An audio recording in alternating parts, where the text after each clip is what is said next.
What's up everybody, Jake is the guy here, and today we're going to be talking about the Black Ops 2 single-player trailer reveal that came out just a couple days ago. And before I get into it, I'm just going to make it very clear this is not going to be a trailer breakdown. It's just going to be my kind of first impressions from what I saw from the trailer, and backing it up with some knowledge because I've been around and played and seen quite a few game trailers in my time, so just things that I've picked up and I think would be kind of relevant and interesting to know. Also, the gameplay in the background is just some Battlefield 3 footage that I managed to capture. I thought it was quite good. There was some nice streaks, especially towards the end, and a couple of kind of interesting clips, not necessarily skill clips per se, but just kind of funny things that happened, such as a mid-air snipe and I think destroying a couple of helicopters with RPGs, just some interesting things. I recorded it with a couple of my Scottish buddies. Shout-outs to you if you're going to be watching. Please don't laugh too bad at me, because I know you laugh secretly and it hurts me on the inside. Hopefully in a couple of days or sometime when I'm on recording, I will also try and get this sort of semi-live commentary set up, and also get together some funny clips, because these are funny people, so funny stuff does happen, and get it all together, put it in a video, and hopefully it'll make you guys laugh. So that's just some background gameplay. Mainly it's on Damavand Peak. I don't know why everyone loves Damavand Peak so much, but we also get some Metro at the end as well too, just to mix things up a little bit.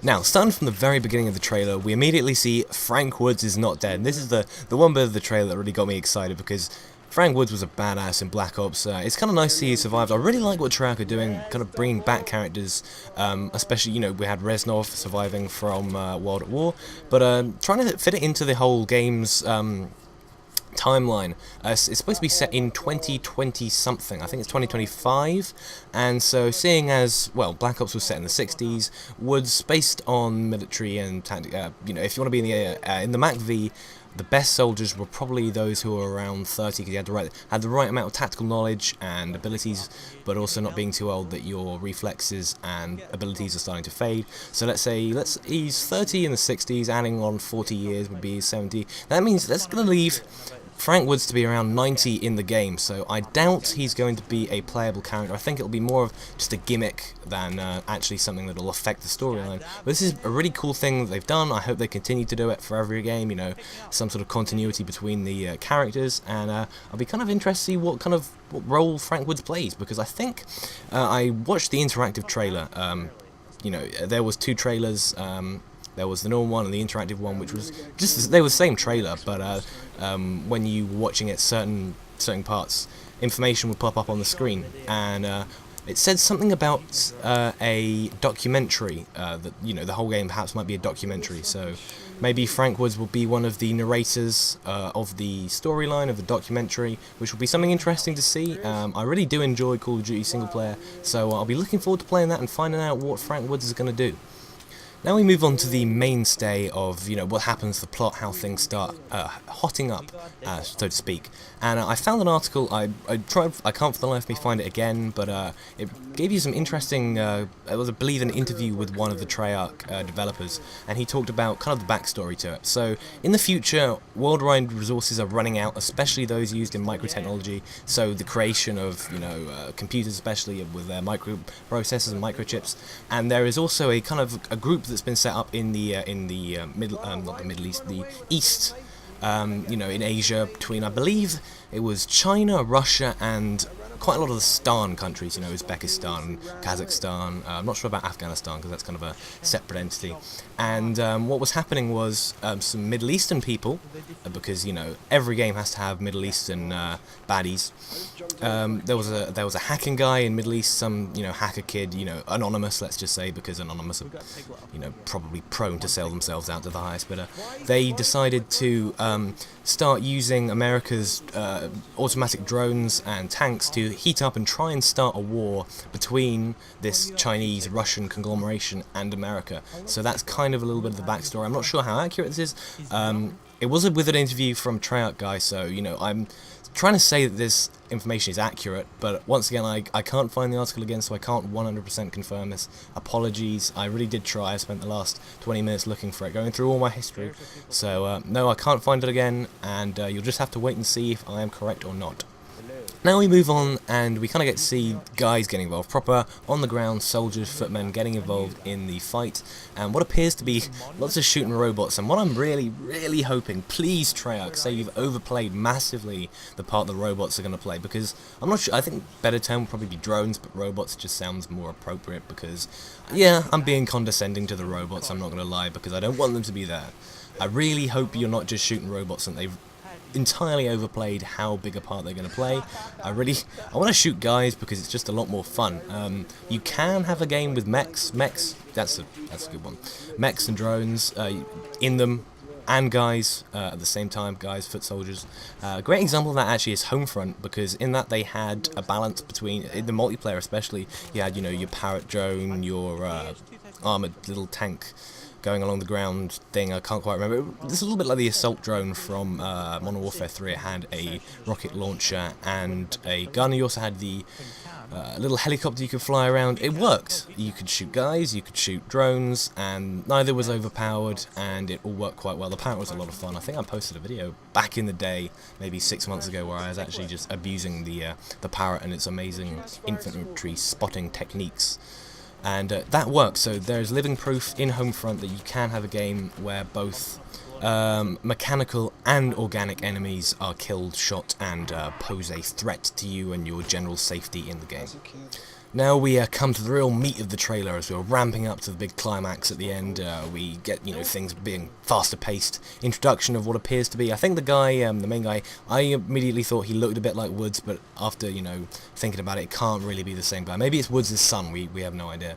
And we also come to the one first-person rendered footage in the entire game. If you don't know what I mean, everything else is CGI. It's cutscenes, apart from this one bit, which guys are running on horses. And this has started a whole load of trends between, you know, silly horse jokes. I believe there's now a Twitter account of COD Horse, which is kind of funny.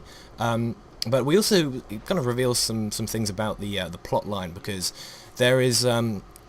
You're on your horseback, obviously shooting, because I presume the standard transportation used by these Black Ops guys was operated by a drone, which perhaps has gone bad. Maybe you're getting chased by your own, you know, armored vehicle. We don't know.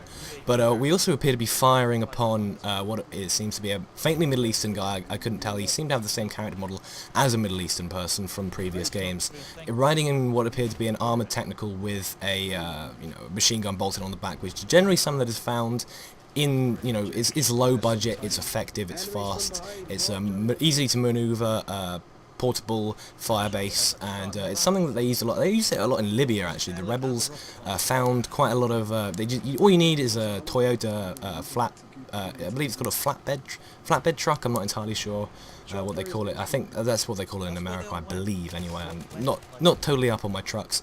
And then you just bolt on, say, I'm not big up on guns either, but perhaps say a rocket pod or some sort of squad support laying down fire at lots of RPMs per minute, Gatling gun, big booming thing on the back, and you just drive it up to a place and then you sit up there. It's not very easy to defend. It's very open at the back, and you can get killed quite easily because it's low budget and it's effective. But it's also something that is used a lot in the Middle East, in Middle Eastern conflicts where, you know, advanced technology is not a big thing, and so that is insinuating that there will be fighting in these Middle Eastern parts of the world in Black Ops 2. Now we bring ourselves to the end of the trailer. That was pretty much everything we needed analysing and you know, giving my impressions on. Apart from the final slogan, which they could have chosen so many better slogans than this. The world is black. Now, is it? I'm sorry, it's bad of me to say it, but it does sound like quite a racial comment, and I'm sure I'm not the only one that thought that. Has been, you know, posted everywhere that Treyarch are racists and they think everyone is going to become of, I don't know, some sort of descent of which your skin is coloured. God, that sounds horribly racist. I should cut that out. But no. And so, you know, that's everything. The world is black, and that was the trailer. Now, my final conclusions for the last, 3.5 minutes of this commentary, because I believe the video is going to be 13 minutes in total. Wow, you guys have had the rare treat once again of listening to me for almost a full quarter of an hour. I'm sure this is not ideal for some of you, and I'm sure maybe for a couple of you this is exactly the kind of thing you want. I don't know. This title is going to be the one that either makes or breaks the Call of Duty series. It's going to be said. I believe they may have a new console coming out next year, and the only reason COD became big was because it was the first thing to properly use the Xbox 360 with Call of Duty 2 coming out. You know, I think it was one of the release titles, so that, you know, maybe there was 5 games out when the Xbox 360 came out, and COD 2 was one of them, which has really got the whole series going. Of course, it was only COD 4 that, you know, introduced all the perks, the attachments, everything, multiplayer rank up system that got everything properly underway. But if another game can better use the next console, then COD might be out. I mean, Modern Warfare 3 is not a great game. People got bored with it a lot quicker than they did with everything else. I mean, even Black Ops managed to survive longer than this, and many people deemed it a boring game too. And so this is going to be the one that makes or breaks the series. It's got to be said. I'm hoping...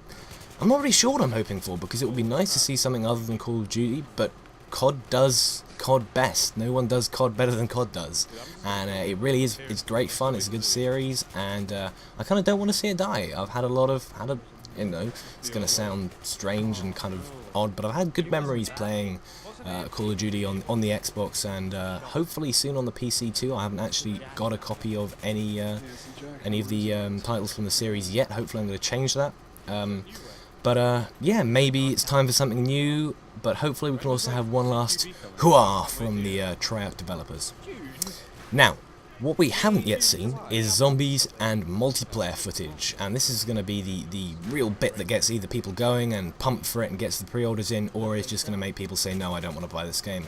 And one thing that will absolutely destroy any chances of the game being successful is if the multiplayer follows something along the lines of humans versus robots, because just... no, don't even go there. Don't, just cut your losses and don't even think about it.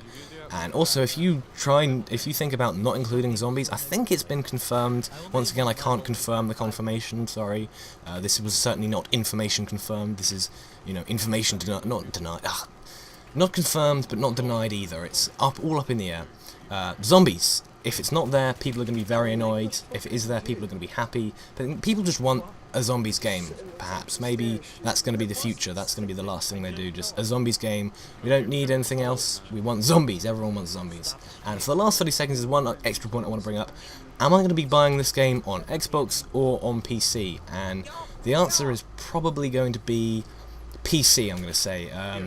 I would really love to be able to buy it on Xbox as well, because if there is zombies, I'd like to play it with, you know, some friends, but also it's going to be much more enjoyable on PC. I don't really want to have to play it on Xbox, because that'll be the only game I end up playing. I don't really want to get Xbox Live anymore, and so, yeah, PC, sorry Xbox guys.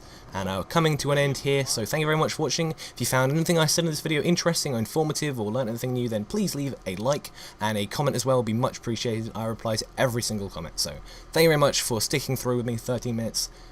I'm out.